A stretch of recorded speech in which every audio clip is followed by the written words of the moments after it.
Hey everyone, it's Crystal here. So, how does coffee affect you when you're experiencing burnout? And what can you do when this is the only thing that you seem to reach for? So, coffee's an interesting thing.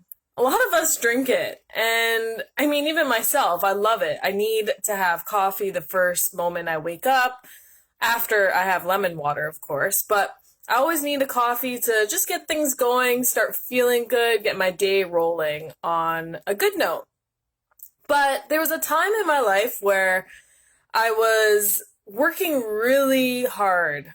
A lot of hours, a lot of stress, a lot of extra tensions and pressures. And I was using coffee more in an abusive sense. I was drinking like 5 cups of coffee a day. And this was like espressos, cappuccinos, coffee, just straight up drinking way too much. And when I did this test, when I wasn't feeling really good and the coffee was affecting me negatively, rather than giving me energy, it made me feel tired. Rather than boosting me and making me feel good, I started feeling anxious.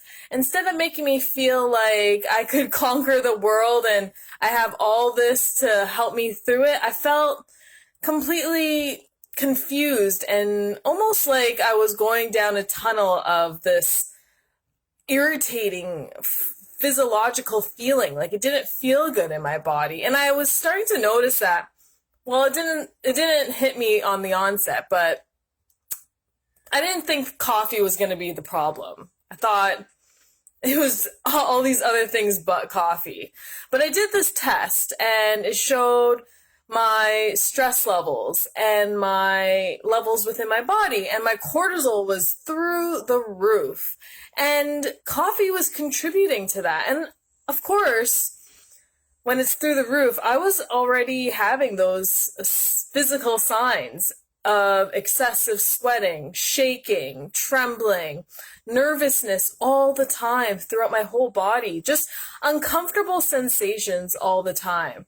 And it really took some evaluating and actually someone to just ask me straight up, Crystal, what are you using to cope? What are you using to deal with everything that you're juggling at work that's causing you to be extremely tired and exhausted and stressed? And I said, I'm drinking coffee. Well, how much? 5 cups of coffee and espressos. I mean, if you do doppio espresso, it's a heavy shot of espresso stretched out. So that in itself is a lot more caffeine than you get from just a regular cup of joe. So I was just having excessive levels and I didn't know what it was doing to my body. I thought it was doing me good. But it's actually doing me way more harm and exacerbating all of the things I was feeling when I didn't have coffee. So it wasn't doing me any good. And so really it came to my naturopath pointing this very logical and obvious thing out, but I didn't realize that on my own. So sometimes we have to notice what our relationship is with some things that we have in our life. And not saying coffee is a bad thing to have. Actually, coffee has some really great health properties for overall sleep, your brain organisms and things replicating and growing through there and how your brain functions. There's so many great health benefits from coffee for your memory and just your whole cognitive function. So it does have its place, but when you have an excess of it, then that's when it starts doing damage. And that goes for anything in excess. When you have too much or you're doing too much, it does start doing the opposite and not doing you really what you meant it for.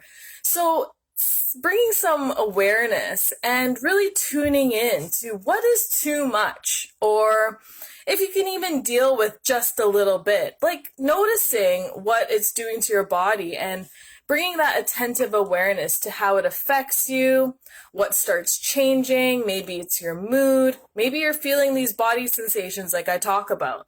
Maybe you're feeling like you're kind of in a whirlwind. There's so many sensations that come with it, and it all comes differently for each and every one of us. So I'm not suggesting to stop drinking coffee. I do think that it's really great, and like I said, I drink it every day, but it's what's the right balance for you. So it's helping you rather than depleting you. And this all comes with just testing it out, practicing it out. Sometimes you just need to do that. And that goes for anything. Like I had tried an inflammation diet and I had to test it out to see what things were causing inflammation in my body. So I eliminated everything, coffee being one of them.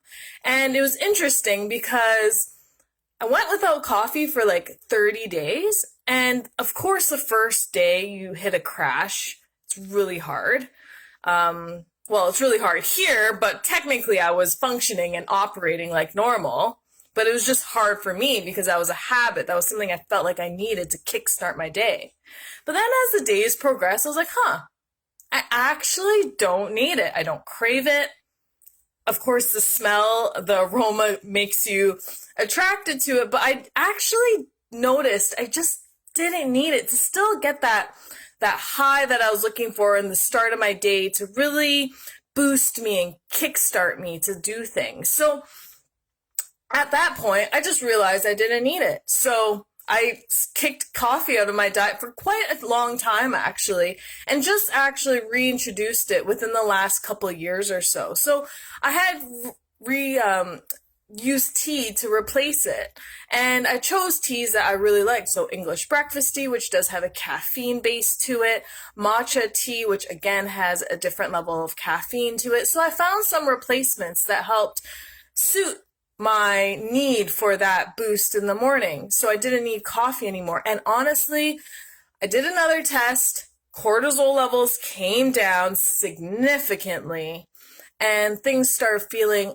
a little bit better. But again, it's changing that relationship that you have with something that is something in your life that you use as a crux. It's there because it makes you feel a certain way. So I changed my relationship with coffee, and now I know better. I know so much better that I don't need 5 cups of coffee. I know it's excessive.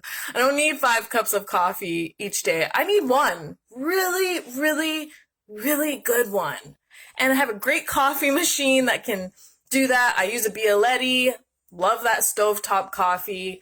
Also have an espresso machine when sometimes I just want that boost or that cappuccino or a latte. So I do treat myself when I have a coffee and make it special, make it like a ritual and make it meaningful. So I only need one, and that's all I need to get through my day. And I don't use it now to deal with the stress. I don't use it now to keep me awake or give me a boost of energy. I know I have that all inside of me. So this is just a pleasurable part of my day.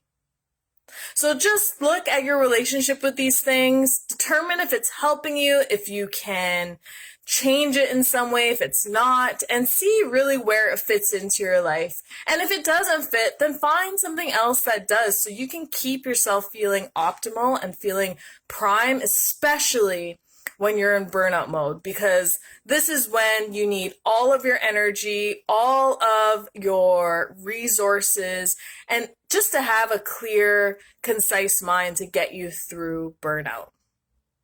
So I hope you're able to get some value out of that today. I'll see you soon.